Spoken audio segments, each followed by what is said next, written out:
Mega nine TV. H1B visa ఫీజును $1,00,000లకు పెంచుతూ America అధ్యక్షుడు డొనాల్డ్ ట్రంప్ చేసిన ప్రకటన ఎన్ఆర్ఐల లైఫ్ను ఒక్కసారిగా తలకిందులు చేసింది. సెప్టెంబర్ 21 నుంచి ఈ కొత్త ఛార్జీలు ఇంప్లిమెంట్ కానున్నాయి. ఈలోపే అమెరికాకు చేరుకోవాలంటూ అక్కడి టెక్ కంపెనీలు H1B వీసాదారులకు ఈమెయిల్స్ పంపించాయి.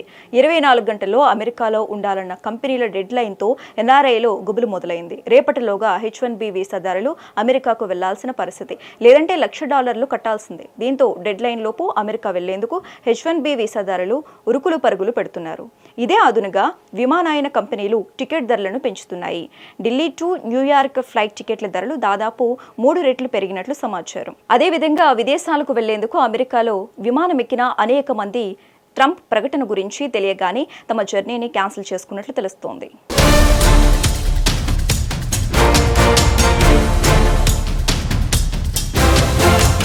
ట్రంప్ ప్రకటన ప్రకారం సెప్టెంబర్ 21 రాత్రి 12 గంటలలోపు ఎన్ఆర్ఐలు అందరూ అమెరికా చేరుకోవాలి.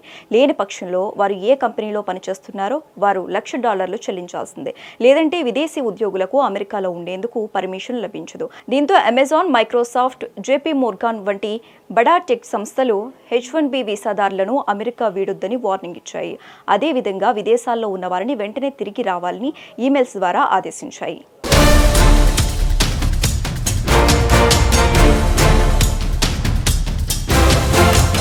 కంపెనీల వార్నింగ్తో దసరా పండుగకు భారత్ వచ్చిన ఎన్ఆర్ఐలు బిజినెస్ విహారయాత్రలపై విదేశాలలో ఉన్నవారు ఉన్నట్లుండి ఇబ్బందుల్లో పడిపోయారు. సెప్టెంబర్ 21 అర్ధరాత్రి 12 లోపు అమెరికాకు చేరుకునే వారంతా చిక్కుల్లో పడ్డట్టే.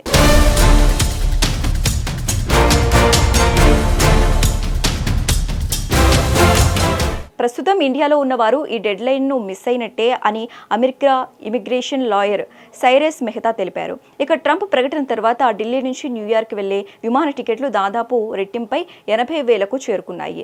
ఇదే క్రమంలో అమెరికా ఎయిర్పోర్ట్లో కూడా టెన్షన్ వాతావరణం నెలకొన్నట్లు సమాచారం. తమ సీట్లో కూర్చుని జర్నీకి రెడీ అయిన చాలా మంది H1B వీసాదారులు అప్పటికప్పుడు విమానం దిగిపోయారని సోషల్ మీడియా పోస్టుల ద్వారా తెలుస్తోంది. దుబాయ్లో కూడా దాదాపు ఇలాంటి సీన్లు కనిపిస్తున్నట్లు సమాచారం.